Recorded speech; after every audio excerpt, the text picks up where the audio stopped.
हम दिल्ली से आ रहे थे तो आते हुए ही हमको इस देश के प्रधानमंत्री की बेईमानी की निशानी देखने को मिली। और वो बेईमानी की निशानी क्या है? तो टीकरी बॉर्डर पर बहादुरगढ़ के पास आज भी किसान आंदोलन का वो क्रांतिकारी इतिहास, उसके चिन्ह वहां पे मौजूद हैं कि किस तरीके से इस सरकार ने इस देश के किसानों के साथ बेईमानी की थी। एक बार फिर से आप जानते हैं कि हरियाणा प्रदेश है खिलाड़ियों का। हरियाणा वो प्रदेश है जहां सबसे ज्यादा पदक जीत करके देश के लिए अगर कोई लाते हैं तो वो हरियाणा के छोरे और छोरियां, ये बात हम सब जानते हैं। अगर आप इस देश की फौज को उठा करके देख लें तो सबसे ज्यादा बेल्ट की नौकरी करने वाले नौजवान अगर कहीं पैदा होते हैं तो हरियाणा में पैदा होते हैं। लेकिन अगर आप आज हरियाणा की स्थिति देखें तो इस बेईमान भाजपा सरकार ने हरियाणा को एक जगह और एक नंबर कर दिया है। और वो जगह, जब हम बेरोजगारी की बात करते हैं तो आज हरियाणा बेरोजगारी में भी नंबर 1 हो गया है।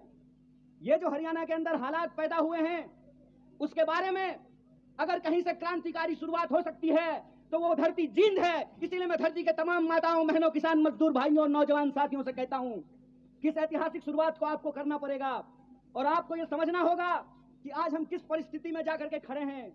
आप देश के किसी भी इलाके में जाकर के घूम करके देख लीजिए, हर जगह एक बार फिर से भाजपा का प्रचार शुरू हो गया है। जब मैं रास्ते से आ रहा था, रोहतक के पास मुझे जींद की तरफ मुड़ना था तो एक दीवार पे लिखा हुआ था, फिर एक बार मोदी सरकार।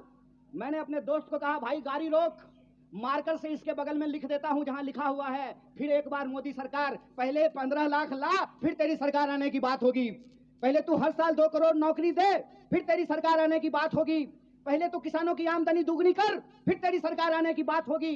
पहले तू हरियाणा, जिसको बेरोजगारी में तू 1 नंबर बना दिया है, यहां रोजगार में 1 नंबर हरियाणा को बना, फिर तेरी जो है सरकार आने की बात होगी। हमारी सरकार नहीं है हरियाणा में, लेकिन श्रीमान भूपेंद्र हुड्डा साहब जब हरियाणा के मुख्यमंत्री थे, और मैं कहता हूं खाए हुए शरीर को और नहाए हुए शरीर को गवाही देने की जरूरत नहीं होती है। अरे प्रमोद भाई को देख के कोई कह देगा कि खाए पिए परिवार से हैं, कह देगा कि नहीं कह देगा? तो कहते हैं खाए हुए शरीर और नहाए हुए शरीर को गवाही की जरूरत नहीं होती है। आप बहादुरगढ़ के जितने इंडस्ट्रीज लगे हुए हैं वहां से चलना शुरू कीजिए जींद की तरफ, आपको रास्ते में फुटवियर पार्क मिलेगा। मिलता है कि नहीं मिलता है? एशियन पेंट की फैक्ट्री मिलती है कि नहीं मिलती है? दोनों तरफ छोटे कल कारखाने मिलते हैं कि नहीं मिलते हैं? ये सब हुड्डा साहब का दिया हुआ है। और मैं आपको याद दिलाता हूं, 5 किलो चावल पे खुश मत होना मेरे दोस्तों। आपका हक था कि सबको 100 गज जमीन देने की भी बात है तो इस सरकार से पूछना चाहिए कि जमीन कहां है। भाजपा की बांटने वाली राजनीति को आपको समझना पड़ेगा। आपको यह समझना पड़ेगा कि भाजपा की राजनीति नफरत पे चलती है, भाजपा की राजनीति बेईमानी पे चलती है, भाजपा की राजनीति लोगों को आपस में लड़ा करके लूटने पे चलती है।